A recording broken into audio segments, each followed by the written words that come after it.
어린 양이 책을 받을 때 네 생물과 24명의 장로들이 각각 하프와 향이 가득한 금 대접을 들고 어린 양 앞에 엎드렸습니다.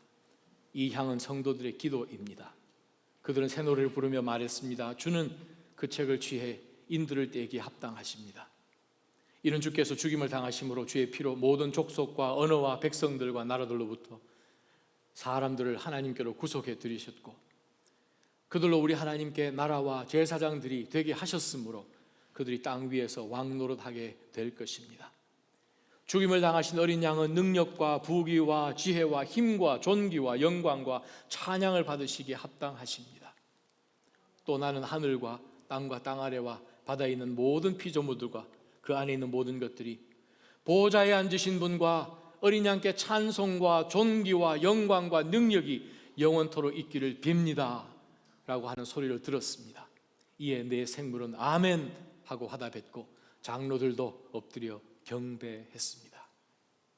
놀라우신 하나님, 찬양받게 합당하신 우리의 하나님, 오늘 이 저녁에 죄 많고 허물 많은 저희들이 올라와 주님 앞에 엎드렸습니다.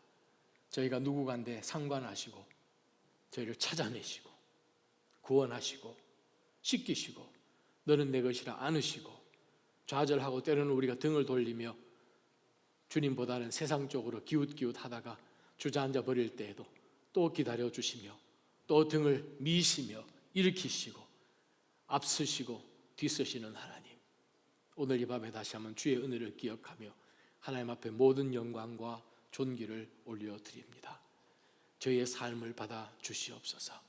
때로는 하나님 상체투성이인 저희 삶이지만 그래도 주님께서 저희를 위해 값으로 치루시고 주의 것으로 만드셨으니 하나님 저희를 오늘 이 밤에 불쌍히 여기시고 다시 한번 주의 능력으로 변화되는 밤 되게 하여 주옵소서.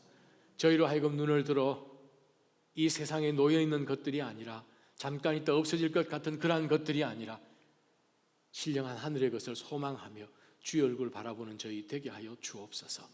이 땅 살아가더라도 나의 힘으로 살지 않게 하시고 나의 지혜와 경험으로 살지 않게 하시고 다 내려놓고 주 앞에 엎드릴 때 주께서 저희를 독수리가 날개 위에 새끼들을 태우듯 또한 날개 아래 품듯 그렇게 우리를 운행하시는 하나님 앞에 온전히 사로잡혀서 사는 삶이 되게 하여 주옵소서. 지난 수요일 동안도 하나님 저희가 믿음으로 살겠다고 나섰지만 하나님 여기저기 쓰러지는 그러한 시간들도 있었고 믿음으로 주님 앞에 반응하지 못했던 그러한 부족한 부분들 있었음을 고백하며 주님 앞에 회개합니다. 하나님 용서하여 주옵소서. 하나님 용서하여 주옵소서. 다시 한번 하나님 앞에 엎드리니 주님께서 이미 십자가 위에 저희들 가운데 허락해 주신 그 의의 옷을 다시 한번 바로 입혀주시고 주님 앞에 기쁨으로 달려나아가는 이 저녁 예배되게 하여 주옵소서. 저희의 모든 예배 받기에 합당하신 살아계신 예수 그리스도의 이름으로 감사하며 간절히 기도합니다. 아멘. 우리 하나님 앞에 감사의 박수로 나가십시다. 할렐루야. 우리 옆에 좀 뒤에 돌아보시면서 듬성듬성 계시긴 하지만 우리 인사 좀 하시고요. 할렐루야. 축복합니다. 귀한 또 금요일 저녁에 함께 나오신 믿음의 성도님들 주님의 이름으로 축복합니다. 네, 자리에 앉아주시면 좋겠습니다. 금요일 우리가 매 금요일마다 말씀 전할 때 우리 교육자들 돌아가면서 말씀 전하고 있습니다. 제가 지난주부터 계속해서 지금 위기 시리즈로 제가 하나님 앞에 말씀 준비를 하고 있습니다. 특별히 저희가 지난 달부터 이번 5월 달까지 계속해서 우리가 출애굽기를 묵상하고 있기 때문에 또한 그렇게 또 오버랩 되는 것도 있고 정말 우리가 신앙생활 해보면 해볼수록 우리는 매일 삶이 위기다라는 생각을 해보지 않습니까? 왜냐하면 우리 인생이 내일 뭐가 올지 전혀 모르고 오늘 아침에 눈을 뜨지만 오늘 일어나는 모든 일들 가운데서 우리가 어떻게 승리할 수 있을지 장담할 수 없는 정말 한 치 앞도 알 수 없는 그러한 위기의 인생이지 않습니까? 자칫 잘못하면 한쪽으로 치우칠 수 있는 그러한 위험들이 얼마든지 도사리고 있기 때문에 바로 그러한 인생을 정말 하나님 앞에 낱낱이 그냥 숨김없이 살았던 모세를 통해서 저희가 얼마간 될지는 모르겠지만 한번 말씀을 찾아보았으면 좋겠습니다. 성경 아무리 뒤져봐도 모세만큼 위기를 경험한 사람은 아마 없었을 것입니다. 일단 예수님 빼고. 왜냐하면 일단 연수가 깁니다. 120년이요. 120년 동안 물론 어린 소시적 빼고 120세 되도록 현역으로 살았던 사람은 정계도 없습니다. 그러면 정말 흙수저로 태어나서 왕궁으로 들어갔으니 이건 뭐 금수저라 그래야 되나요? 이거 다이아몬드 수저라 그래야 되나요? 요즘 우리 말하는 것처럼 흙수저부터 시작해가지고 정말 왕궁에서 살다가 흙수저보다도 더 안 좋은 도망자로 40년을 살다가 다시 또 복귀를 해서 자기를 잡아 죽이려는 그 왕의 아들인 아모노텝 2세를 만나고 또 거기와 한번 신강이를 버리고 이스라엘 백성들 끄집어내서 40년 광야로 쫙 시작이 되는데 이건 매일매일이 위기잖아요. 왜냐하면 수백만 명이 전부 다 하나같이 목이 곧은 백성들이니 정말 매일매일 위기라는 것입니다. 그래서 오늘 이 모세의 한 삶의 부분 들여다보면서 우리가 하나님의 말씀을 한번 묵상했으면 좋겠습니다. 이 시간 우리가 다 함께 그 자리에 일어나셔서 하나님의 말씀 함께 받기를 원합니다. 출애굽기 2장입니다. 출애굽기 2장 10절에서 15절 말씀 한 목소리를 함께 받으십시다. 아이가 시작. 아이가 어느 정도 자라자 그녀는 아이를 바로의 딸에게 데려다 주었고 아이는 그의 아들이 됐습니다. 바로의 딸은 내가 그를 물에서 건졌다라고 하며 이름을 모세라고 지어주었습니다. 세월이 흘러 모세는 어른이 됐습니다. 어느 날 모세는 자기 민족이 있는 곳에 나아갔다가 그들이 중노동하는 것을 지켜보았습니다.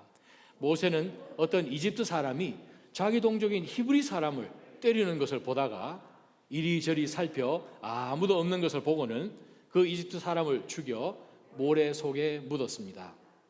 다음 날 모세가 나가 보니 히브리 사람 둘이 싸우고 있었습니다.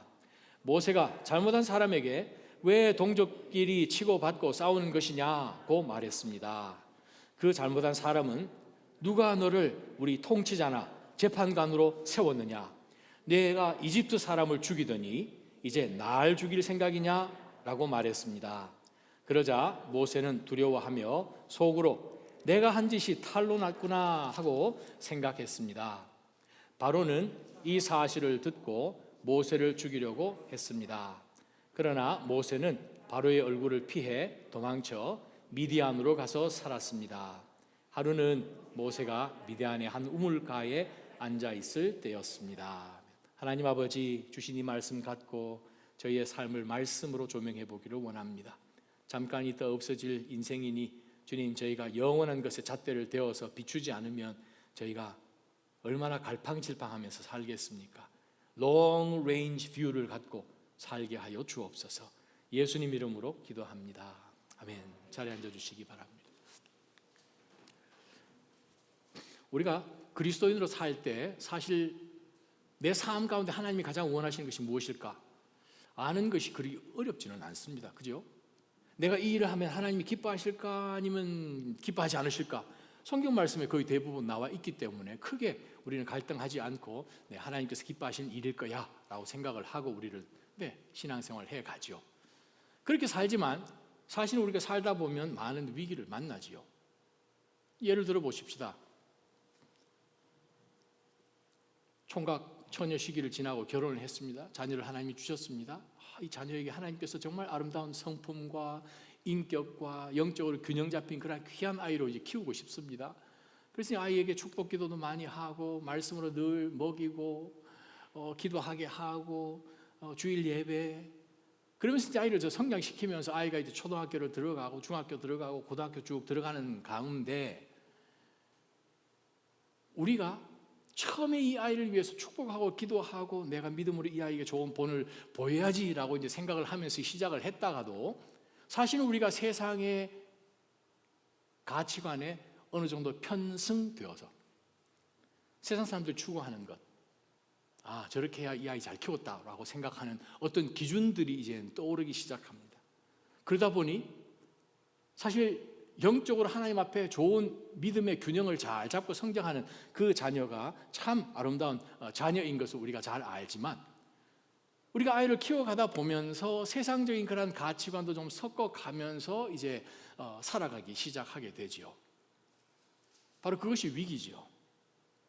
어느 순간 가다 보면 이 아이가 그냥 세상적으로 좋은 학교 졸업하고 또 좋은 직장 갖고 또 좋은 사람 만나고 결혼하고 하는 것처럼 사실은 우리가 중간 과정 속에서 어느 정도 세상적인 것으로 섞어서 그냥 뭐 잘 성공하면 되지 뭐 라는 것처럼 이제는 처음에 가졌던 그러한 간절한 열망이 이렇게 희석되는 위기를, 처음에는 위기라고 생각했을지 모르지만 우리는 쭉 살아가는 가운데서 그 위기라고 생각하는 위기의식조차 점점 사실은 없어지는 게 사실이잖아요. 우리가 오늘 본문의 말씀, 우리가 읽었던 바로 이 모세의 이야기, 성경에 정말 이 모세만큼 또 중요한 인물도 참 없을 거예요.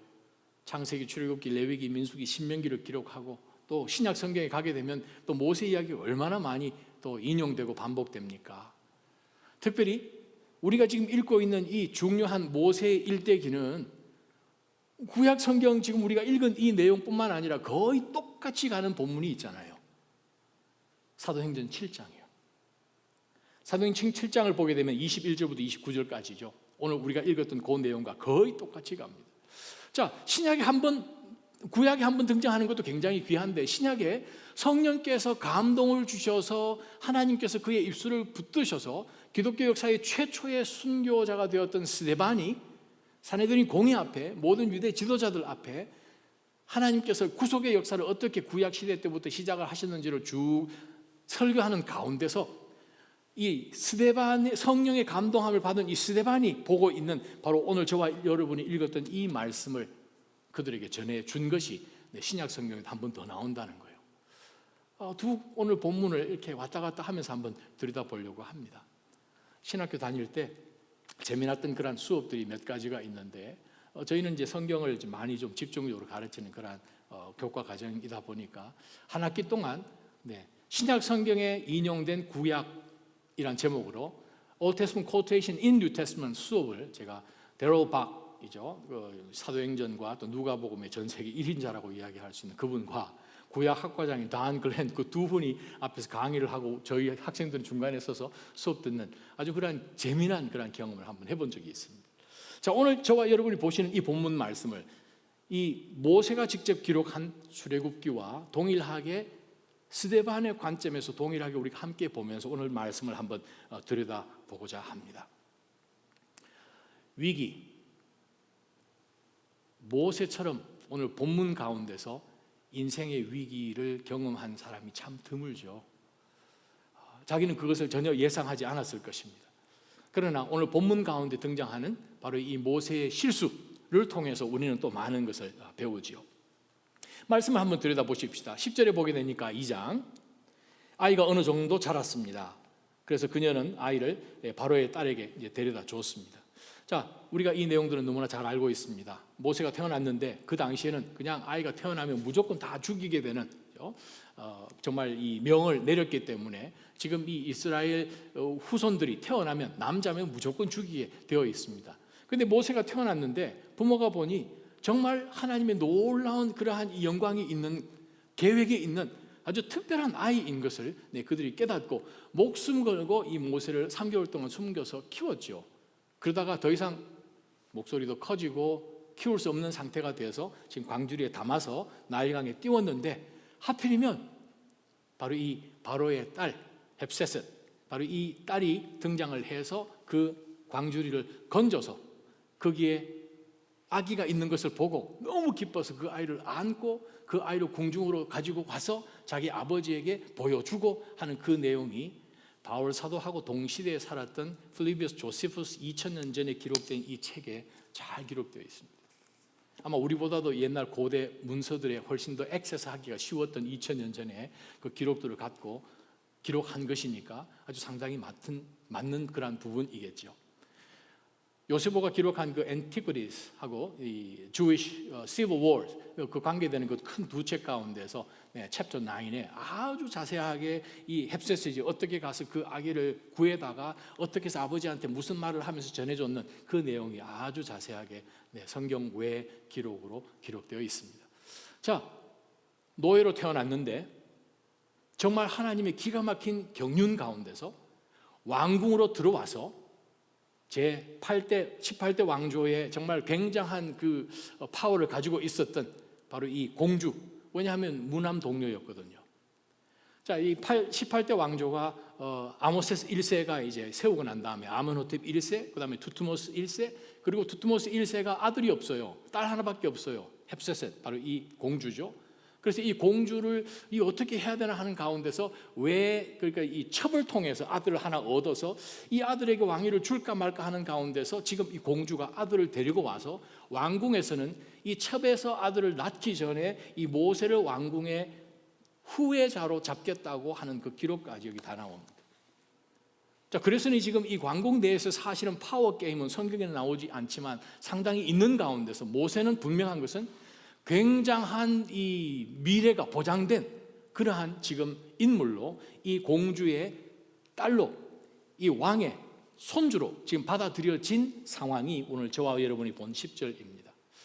모셰란 말은 히브리 말이 아니고 이집트 말입니다. 모셰란 그 말은 이집트 왕들 이름 가운데 많이 붙어 있습니다. 아모셰, 이 18대 왕조 첫 이름이 아모셰이고요. 자, 모셰 건졌다 이 말이죠. 물에서 건졌다라는 뜻입니다. 자, 그러한 가운데서 히브리인의 노예로 태어났는데 두 번째 그 인생은 이제 왕궁으로 들어가서 지금 그는 이 바로 딸의 아들로 인정받고 왕궁에서 자라게 됩니다. 사도행전 7장 한번 펴보시기 바랍니다. 여러분 성경책 오늘 저녁에는 사도행전 7장과 출애굽기 2장을 손에 끼워서 함께 보셔야 할 것입니다. 7장 21절 보게 되면 어쩔 수 없이 밖에 버리게 됐는데 이때 바로의 딸이 그를 주어 데려다가 자기 아들로 키웠습니다. 그 다음에 22절을 보게 되면 어떻게 그가 키워졌는지가 성경에 기록되어 있습니다. 모세는 이집트 사람들이 가진 모든 지혜를 배웠고 그의 말과 행동에 큰 능력이 나타났습니다.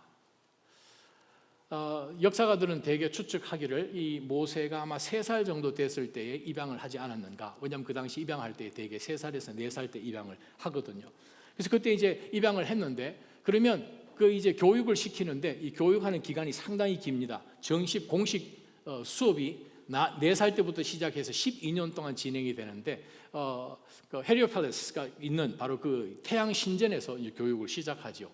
교과 내용을 찾아보니까 암기, 신성 문자, 제사 드릴 때 드리는 문자, 상형 문자, 애굽에 있는 신들에 대한 신학, 점성술, 의학, 음악, 수사학, 수학, 또 상급반으로 올라가게 되면 아카디언이라죠.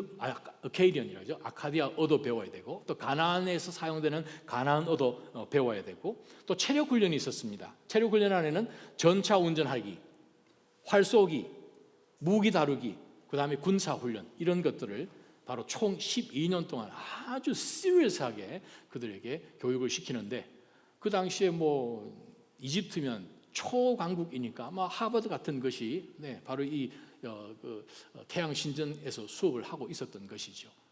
자, 이 왕궁에서 왕자처럼 다음 대를 이을 사람으로 지목돼서 지금 훈련을 받았으니 얼마나 훈련을 잘 받았겠습니까? 자, 모세가 그렇게 만들어졌습니다. 그래서 오늘 7장 22절 제일 마지막을 보게 되면 그의 말과 행동에 무엇이 나타났다? 큰 능력이 나타났어요. 그 말은 이게 이집트 내에서 이만한 훈련과 준비된 사람이 없었다 그 뜻이죠. 모든 교과 과정 다 끝내고요. 이미 이 나라에서는 모세를 대항할 만한 왕족이 없었습니다. 한참 후에 후궁을 통하여서 아멘호텝 2세가 등장하는 것 외에는 아직까지는 지금 없지요. 자, 그러한 가운데 아멘호텝 3세입니다. 그러한 가운데서 지금 이 모세의 말과 행동에 아주 큰 능력이 드러났다라는 표현은 우리가 생각하면 이만하면 됐다. 이스라엘 백성들을 출애굽을 시키든 이 나라가 어떤 정복 전쟁을 하든 이 정도 하면 충분히 됐다라고 생각할 수 있는 존재가 지금 되었습니다. 여기서 던질 질문, 그러면 이 모세는 이스라엘 백성들을 출애굽시킬 수 있는 그러한 자격이 되는가? 세상적인 관점으로 보면 이 사람은 최고로 출세할 사람입니다. 일단 인맥이 확실하죠. 왕궁에 빽이 있지 않습니까? 두 번째, 교육이란 교육은 다 받았고요. 말과 뭐에 능통하지 않은 그러한 부분이 없습니다. 모든 부분에 있어서 준비된 사람은 바로 모세입니다. 그러면 이 사람에게는 위기가 있으면 안 되지요. 어떤 상황 속에서도 실패할 수 없는, 무조건 성공할 확률 100%인 인생으로 지금 성장을 했습니다. 바로 그것이 때로는 우리가 신앙생활하고 자녀를 키우고, 아니 우리가 그렇게 하기를 원하는 마음으로 혹시라도 달려가는 그러한 이 목표물이 아닌가 하는 생각을 오늘 저와 여러분이 한번 해보았으면 좋겠습니다. 우리의 위기는 어디에 있습니까? 우리 마음 가운데 하나님께서 시작하신 어떤 선한 일이 있을 것입니다. 하나님께서 어느 시점 가운데 우리가 기도하는 가운데 혹은 말씀 묵상하는 가운데서 나에게 주신 것이나 혹은 우리 자녀에게 주신 것이나 혹은 내가 속해 있는 가정 가운데 주신 어떠한 비전이 있어서 그것을 소망하면서 쭉 살아오는 가운데 지금까지 어느 한 시점 가운데서 아니 이렇게 살아가는 주변의 사람들도 비슷하게 있는데 이것을 위해서는 이런 준비를 해야 되겠다 하는 가운데서 여러 가지 세상의 준비물들을 우리가 여기저기 끌어모으는 가운데서 이쯤 하면 됐겠다라고 생각을 할 수가 있다는 거죠. 다시 한번 질문하고 싶습니다. 모세 이 정도 준비했으면, 말과 행동 가운데 큰 능력이 드러났으면 이제는 큰 능력을 행할 수 있는 사람이겠지요. 그런데 오늘 본문, 저와 여러분은 오늘 출애굽기 2장을 읽으셨습니다. 답을 압니다. 아니네요. 위기는 언제 옵니까? 세상적인 것으로 준비됐다라고 생각할 때 위기가 찾아오지요. 이 정도 하면 됐다라고 생각하는 가운데서 우리가 나의 모습으로 내가 지금 갖춘 것으로 나가게 될 때 내 인생의 위기는 시작이 됩니다. 그 다음 이어지는 하나님의 말씀 한번 찾아보십시다. 자, 이제 궁중에서 자랐지만 기특한 것은 바로 이 바로의 손주로, 또 이 공주의 아들로 왕궁의 다음 대를 이을 사람으로 인정받는 그것보다는 오히려 하나님께서 나에게 주신 내 민족을 향해서 어떻게 하라라고 하신 바로 그것을 더 귀하게 여겨서, 비록 궁중에서 거의 한 30여 년, 40년 가까이 살았음에도 불구하고 모세 마음 가운데는 자기 동족을 돌아보는 마음이 있었던 것을 보면 참 귀하죠. 이것은 무엇이었을까? 아마 어머니 그 요게벳의 그 교육 때문이었겠죠. 지금도 마찬가지 이스라엘은 이 히브리인이 되는 그 근거가 모계죠. 어머니가 유대인이면 무조건 유대인, 아버지가 유대인이면 아니고, 그런 것처럼 무조건 모계 사회 속에서 어머니가 그 아이를 젖을 먹이면서 말씀 가운데서 세우고 하는 바로 그 교육을, 아마 어머니가 이 공주의 의탁을 받아서 왕궁의 재정을 대해서 이 아이를 정말 금이야 오기야 키우는 과정 가운데서 아이가 말을 트고 하는 가운데 계속해서 정말 너의 조상 아브라함과 이삭과 야곱과 요셉이 이 땅 가운데 내려오게끔 하나님께서 길을 인도하셔서 우리가 지금 이 이집트에 와 있는데, 사실은 우리가 여기 사는 인생들이 아니라 하나님께서 약속해 놓으신 그 약속의 땅이 있단다 하는 가운데서 요게벳은 아마 많은 찬양을 이 어린 아기에게 들려주면서 아이를 키웠을 것입니다. 왕궁에 들어가고도 아마 계속 만남도 있었겠지요. 그러한 가운데서 모세가 40이 되었지만, 성장을 했지만 그 동족들을 돌아보는 그러한 마음을 그에게 품게 있었다 하는 그것은 그는 보통 사람은 아니죠. 당연히 우리가 히브리서 11장을 보게 되면 바로 이 왕궁에서 그러한 영광, 그러한 영화한 것을 추구하는 것보다 오히려 동족과 함께 고난당하는 것을 오히려 그는 기뻐한 그 정도의 믿음은 모세에게는 있었습니다. 하지만 저와 여러분 우리가 한번 들여다볼 것은 오늘 일어나는 에피소드입니다.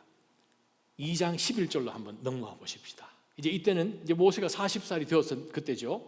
자, 세월이 흘렀습니다. 모세가 어른이 됐어요. 이제 성장을 한 거죠. 40이면 이건 뭐 충분히 왕위하고도 지금 남을 지금 나이이지요. 그럼에도 불구하고 그가 지금 이제 어른이 되었지만 왕궁에서 일어나는 그 엄청난 그 사건들, 특히 이제 이 헵세셋 부인이 헵세셋 공주가 이제 그 남편이 이제 다른 곳에서 한 아들을 이제 얻게 됩니다. 첩을 얻어서. 헵세셋 자신은 아들이 없어요.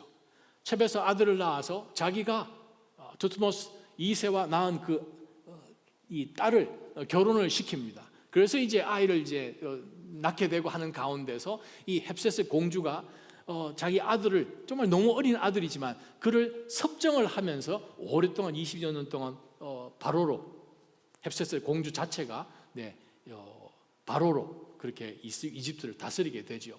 바로 그 사건이 지금 궁중에서 일어나는 가운데서 아마 이쯤 돼서 모세는 궁중에 일어나는 이 모든 이 암투, 이것은 별로 그렇게 신경 쓰고 싶지 않았는지도 모르겠습니다. 하여튼 40이 됐는데 어느 날 11절입니다.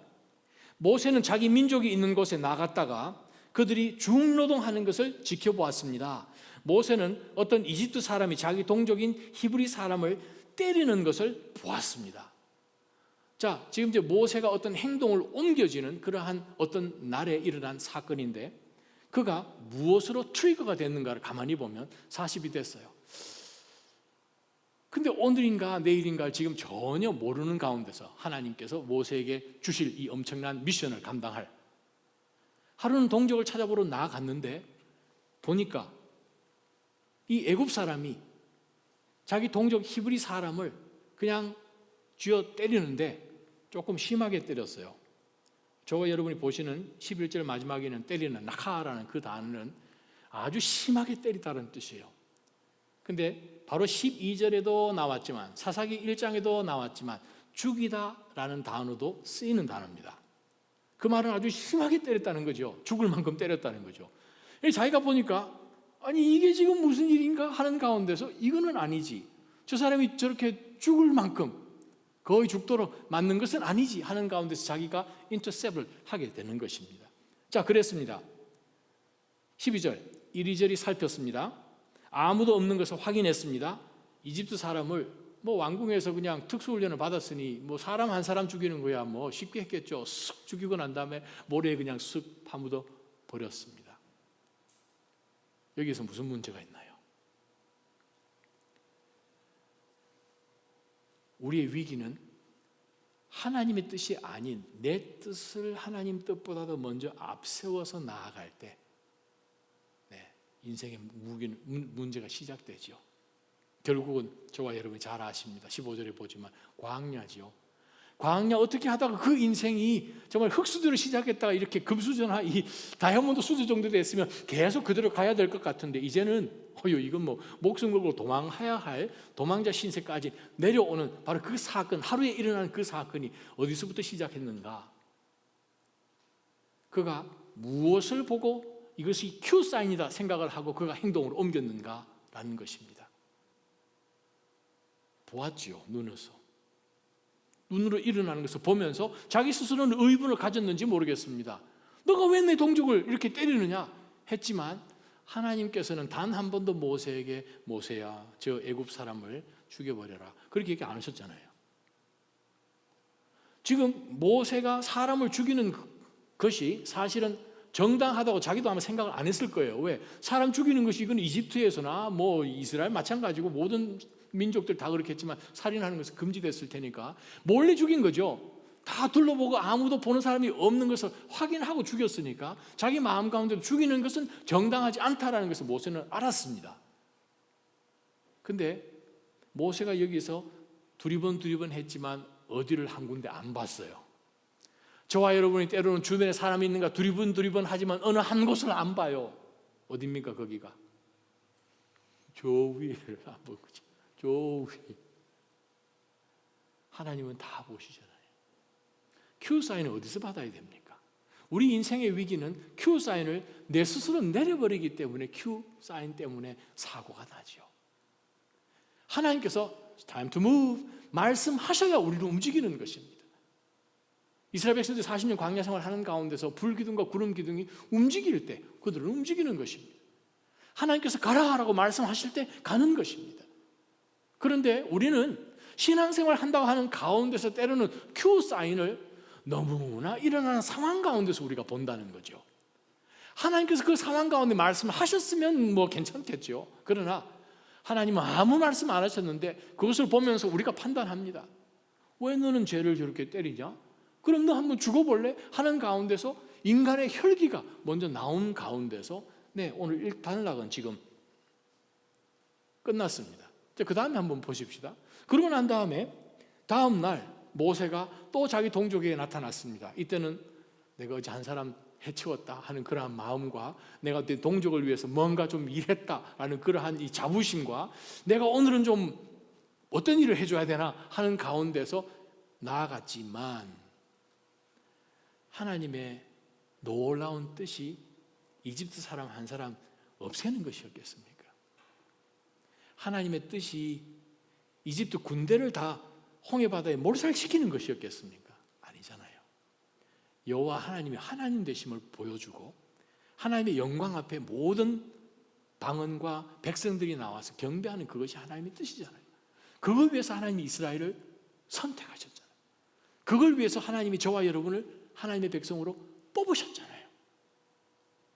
우리가 단순하게 어떤 일들 가운데서 잘하고 못하고 그것을 넘어서 이것이 하나님의 큰 그림 가운데서 내가 어떤 부분을 내가 감당해야 되는 그 역할을 하고 있는가 하는 바로 그것이 우리 삶 가운데 사실은 큐 사인을 얻는 기준이 되어야 되죠. 그런데 모세는 그냥 한 사람을 쓱 죽여버리는 자기의 혈기로 그것을 해결해버리는 지극히 세속적이고 인간적인 방법으로 이 문제를 해결하려고 했던 것을 우리가 봅니다. 그 다음 말씀 한번 더 들어보십시다. 자, 그 다음날 나갔습니다. 그러면 동족들이 어떻게 해야 됩니까? 우와, 모세 어제 내 목숨 구해줬어요. 그 집안 사람들 다 나와서 당신 아니었으면 우리 남편 끝났어요. 뭐 이렇게 했을 텐데 오늘 보니까 다음날 모세가 나서 보니 히브리 사람 둘이 지금 싸우고 있습니다. 이 사람은 뭔지 모르겠지만 하여간 뭐 이 형제가 아닌지 뭔지 모르겠지만 하여간 또 싸우는 사람이 등장을 합니다. 자, 모세가 잘못한 사람에게 왜 동족끼리 치고받고 싸웁니까? 했더니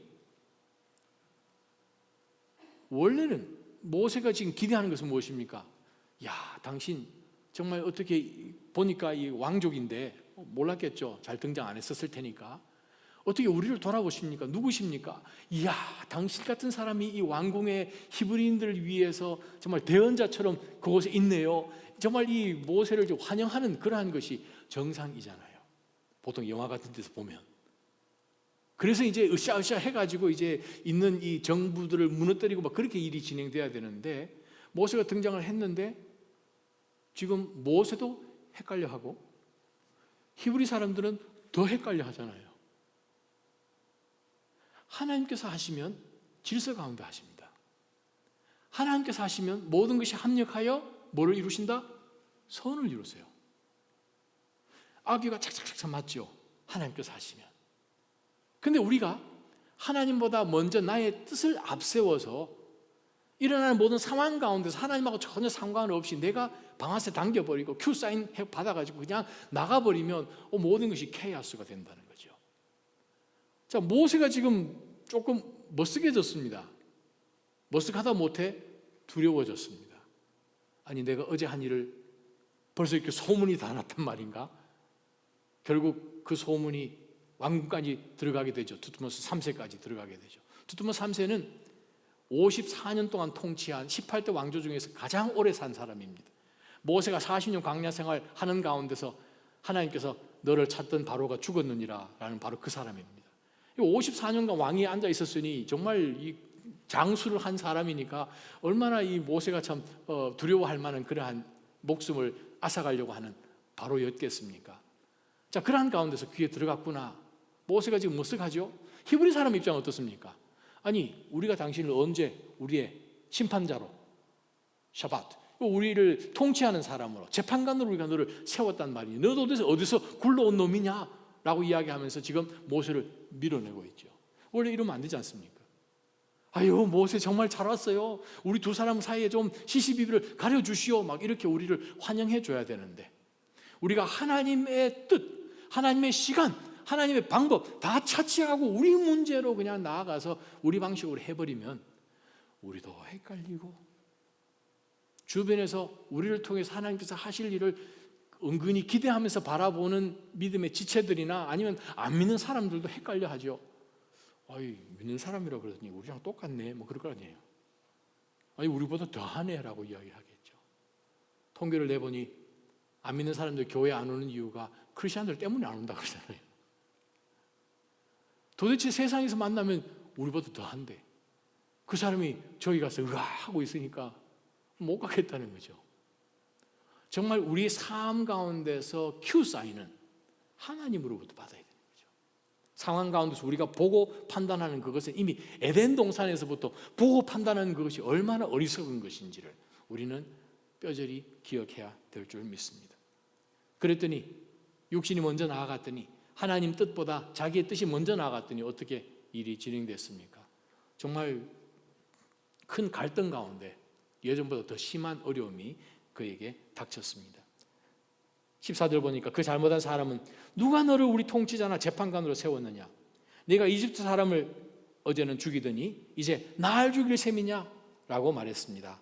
그러자 모세는 두려워하며 속으로 내가 한 짓이 탈로 났구나 하고 생각했습니다. 그랬더니 결국 어떻습니까? 내 육신의 생각, 육신의 방법, 세상적인 가치관, 혈기 이런 것들이 하나님의 말씀과 하나님의 인내와 또 하나님의 정확한 그 은혜의 시간을 깨달아서 하나님의 말씀에 귀 기울임 가운데서 움직이지 않고 내가 먼저 나아갔을 때 결과는 어떻습니까? 절대 모세가 미디안 광야로 도망자로 40년 살 것을 생각했었더라면 아마 그 일은 안 했을지도 모르겠습니다. 물론 이 모든 것이 하나님의 섭리 가운데 있지만요. 너 이거 하면 지금부터 40년 동안 빠이빠이야. 아무도 못 보고 너 가족, 친척 못 보고 40년 동안 아무도 모르는 그 희한한 곳에 가서 양 치우면서 40년 동안 살 거야. 할래? 그러면 아마 그걸 할 사람 아마 없을 거예요. 어떻게 그런 일이 생겼습니까? 하나님보다, 하나님 뜻보다 내 뜻을, 하나님의 방법보다 나의 세속적인 그러한 방법, 더 퀵 픽스 할 것 같은 그것을 먼저 내세웠을 때 결과물은 15절입니다. 바로는 이 사실을 듣고 모세를 죽이려고 하지요. 그러나 모세는 바로의 얼굴을 피해서 도망쳐서 미디안으로 가서 삽니다. 미디안은 광야입니다. 정말 아무것도 없는 광야예요. 한 100m에 한 그릇씩 한 요만한 덤불만 있는 그런 정말 광야입니다. 저기서 어떻게 사나라고 생각할 만큼 정말 수자원, 이 물, 오아시스나 이런 우물 같은 것이 어디 있는지를 모르면 이것은 무조건 죽는 광야 생활입니다. 소망이 없죠. 정말 메마르죠. 정말 저와 여러분이 믿음 안에서 신앙생활 한다고 우리가 주여라고 하지만 어느 순간 가운데서 우리가 위기에 빠지는 것은 우리의 이 육적인 것을 죽이지 못하고 이것이 하나님보다 먼저 앞서 나오면서 모든 사람들이 그렇게 하니까 나도 그렇게 하지 라고 생각하면서 우리가 그 순간 하나님께서 예수 그리스도를 핏값으로 주셔서 우리를 사신 하나님의 자녀, 하나님의 것이라는 사실을 우리가 잊어버리고 그냥 똑같은 인간이지 뭐 라고 생각하는 가운데서 내가 먼저 나아갈 때, 나의 죄성이 나아갈 때 그 끝은 무조건 광야입니다. 성경 몇 구절 제가 여러분에 읽어드립니다. 육신을 쫓는 자는 육신의 일을, 영을 쫓는 자는 영의 일을 생각하나니 육신의 생각은 사망이요 영의 생각은 생명과 평안이니라. 로마서 8장 5절 6절 말씀이에요. 그래요. 우리가 모세처럼, 모세 하나님이 선택한 히브리 사람의 자손입니다. 또 하나님께서 이 모세를 통해서 하나님께서 놀라운 거 하실 것을 어머니의 입술을 통하셨든지 하나님의 놀라운 어떤 감동을 통해서든지 그가 그 민족을 위해서 어떤 일을 하리라라는 그 마음 품었으니 그는 분명 하나님께서 사용할 사람입니다. 그럼에도 불구하고 그가 육신을 먼저 앞세웠더니 육신의 일로 인하여서 사망이 끝난 거예요. 결과가.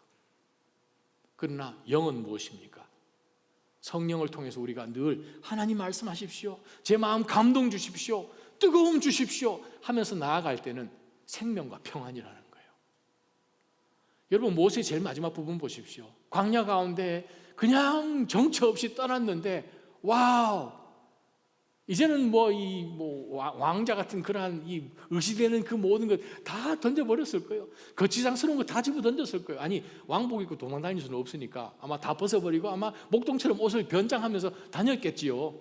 숨어야 되니까, 도망자처럼.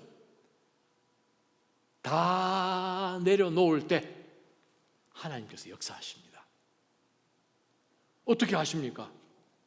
우물가에 앉아 있었네요. 우물가에 앉아 있으면 삽니다. 하나님께서 예배하신 우물가에 앉아 계시기를 주님의 이름으로 축원합니다. 우물가에 앉아 있는 자격은요, 멋있게 해서 앉을 수 없습니다. 하나님, 제가 할 수 있는 게 아무것도 없네요. 다 하나님 앞에 내려놓는 거예요. 괜히 혈기 그냥 부렸다가 하나님 정말 쪽박을 찼네요. 하나님 여쭤보지도 않고 기도하지도 않고 하나님 말씀 어떻게 하십니까? 하나님의 뜻은 이 상황 가운데 어떻습니까? 기도 한번 해보지 못하고 그냥 내 자랑하는 가운데서 학력이 높고 학식이 높고 웬만한 사람들 커넥션 다 있고 하는 가운데서 그냥 막 하다가 그런 사람들 묵상하고 기도하는 것이 아무래도 짧을 수밖에 없겠죠. 아니, 뻔히 다 보이니까 내 친구들 다 저렇게 하는데 나도 저렇게 했는데, 그런데 우리는 세상 사람들과 다르다라는 사실을 우리가 그 순간에 망각해버리면 우리는 쪽박입니다. 우리는 미대한 광야예요. 왜? 우리는 달라요. 안 믿는 사람들은 어차피 그 길 가는 것이지만 우리는 하나님께서 복된 길로 인도하시려고 애써 예수 그리스도 보내셔서 구원해 내셨는데, 우리가 인간의 똑같은 방법으로 살게 되면 어떻게 해요? 하나님은 어떻게 하십니까? 우리를 연단시키시죠. 왜? 하나님의 일, 세상 것 가지고 이룰 수가 없기 때문에 그렇죠. 갈라디아서 5장 19절 21절, 여러분 잘 아시는 성령의 열매 바로 직전에 나오는 육신의 열매, 육신의 일은 현저하니, 그러면서 시작되잖아요. 음행과 간음과 시기함과 쭉 나오죠. 세상의 그 일들. 우리가 세상 살면서 적당하게 버무려서 세상 사람처럼 그냥 좀 하자 하는 그러한 가치관을 갖고 우리는 섬뜩섬뜩 살고 있지는 않습니까? 골로새서 3장 5절, 그러므로 땅에 있는 지체를 죽이라. 음란과 부정과 사욕과 악한 정욕과 탐심이니 탐심은 우상 숭배니라. 베드로전서 2장 11절 말씀입니다. 사랑하는 자들아, 나그네와 행인 같은 너희를 내가 간절하게 권하는데 영혼을 거스려 싸우려는 육체의 정욕을 제어하리라. 어떻게 해서든 내 마음 가운데서 육이라는 것이 나오려고 할 때마다 그것을 눌러야 된다는 거예요. 그걸 디나이 해야 된다는 거예요. 그 말을 듣지 말아야 된다는 것이죠. 똑같은 베드로전서 4장 2절입니다. 그 후로는 다시 사람의 정욕을 쫓지 말고 오직 하나님의 뜻을 쫓아 육체의 남은 때를 하나님의 뜻을 쫓아 살게 하려 하심이라. 그 목적을 위해서 하나님 우리를 건지셨다는 거예요. 인생의 위기는 내가 세상 것으로 준비가 되었다라고 생각할 때 시작되죠. 인생의 위기는 하나님의 뜻, 하나님의 방법보다도 내 생각, 내 방법, 내 타이밍 맞춰서 그것으로 나는 진행하겠다 할 때에 인생의 위기는 반드시 시작합니다. 그러나 회복은 언제 됩니까? 하나님 앞에 빨리 깨달을 때, 정신 차릴 때, 그때부터 회복이 시작됩니다. 도망 나오면서 그가 와, 이제는 죽었다, 이제는 내 목숨 하나 구하기도 건재하기도 지금 쉽지 않다 하는 가운데서 광야길 가운데 미단에서 사는데 하나님의 역사는 작게 시작합니다. 그냥 우물에 앉아있는 그 동작 하나로 시작한다는 거예요. 여러분 삶 가운데서 그렇게 세밀하게 간섭하시는 하나님의 예비하심을 놓치지 마시기를 주님의 이름으로 축원합니다. 우리가 다 내려놓으면요, 다 이건 내려놓으면 이거 다 없어질 것 같으시죠? 하나님 없어지면 뭐 그것도 없어지겠죠. 그래서 하나님이 어떤 하나님이신지를 분명히 아는 정확한 신관, 그것이 우리는 있어야 합니다. 신앙은요, 정확한 신학 위에, 건전한 신학 위에, 성경적 신학 위에 서 있어야 돼요. 하나님이 어떤 하나님이신지 그냥 대강대강 알다 보니까 무슨 우상 숭배하는 거 비슷하게 예배 오면 오는 거고 안 오면 안 오는 거고, 그냥 좀 줌으로 예배를 드리시다가 좀 간지가 안 나는 것 같아서 좀 어디 갔다 오시기도 하고 그러시면 안 돼요. 이스라엘 백성들 이틀 동안 옷 빨고 사흘째 만나도 지금 덜덜 떠는 판인데 죄 있는 모습 그대로 이틀 동안 옷도 빨고 우리는 하나님 앞에 그냥 나왔지 않습니까? 물론 새 옷 입고 오셨겠지만 그래요. 우리가 하나님을 하나님으로 구별하여서 다 세상적인 거 내려놓을 때 그때부터 하나님은 우리 인생 가운데 더 깊숙하게 개입하십니다. 여러분의 인생은 지금 어느 시점까지 오셨습니까? 흙수저? 금수저? 다이아몬드? 그러나 우리가 이 세상에 굉장할 것 같은 이 모든 것들이 하나님의 놀라운 역사 하시는 데는 실질적으로 이게 중요한 메인 포인트가 아니라는 거죠. 하나님 다르게 사용하시거든요. 물론 모세가 40년 동안 왕궁에서 했던 그 모든 것들이 나중에 또 40년 광야 생활을 했던 그것이 경험으로 이스라엘 백성들을 출애굽시키는 데는 하나님께서 요긴하게 쓰셨겠지만 매일매일 모세는 하나님 앞에 엎드려지면서 살았습니다. 저는 여러분의 삶 가운데 어떤 위기가 오더라도 어떤 위기 앞에서라도 제일 먼저 그냥 주저앉으시기를 주님의 이름으로 축원합니다. 어떻게 주저앉아야 되겠습니까? 기도하는 마음으로 주저앉아야겠죠. 하나님, 저는 할 수 있는 게 하나도 없습니다. 지쳤습니다. 그거 빨리 인식하면 더 좋은 것이고요. 하나님, 이 우물에서, 이 미대한 우물에서 저에게 시원한 물 좀 주십시오. 생수를 주십시오. 내가 살아야겠습니다. 하나님 외에는 내가 어디서 살 수가 없습니다. 하는 가운데서 기도하고 그냥 이 샘물 옆에 퍼질고 앉아야 우리 인생은 그때부터 꽃이 피기 시작합니다. 하나님의 꿈이 액츄얼라이즈 되고 시작합니다. 제가 읽은 책 가운데 하나 재미있는 글이 있어서 제가 여러분에게 소개합니다. 이민교 선교사님이 쓰신 복음에 비친 사람이라는 책인데, 그 선교사님이 다른 지역에서 이제 선교를 하시면서 중국 번방으로 넘어가서 중국에서 두부 만드는 기계를 구입하려고 했을 때 일어난 일을 이렇게 기록하셨습니다. 제가 중국에 두부 기계를 구입하러 갔을 때 문병익 사장이란 분이 두부에 인생 철학이 깃들었다 하는 이야기를 들려주었습니다. 콩으로 두부를 만드는 과정이 하나님이 우리를 연단하시고 쓰시는 과정과 비슷하다는 생각이 들었습니다.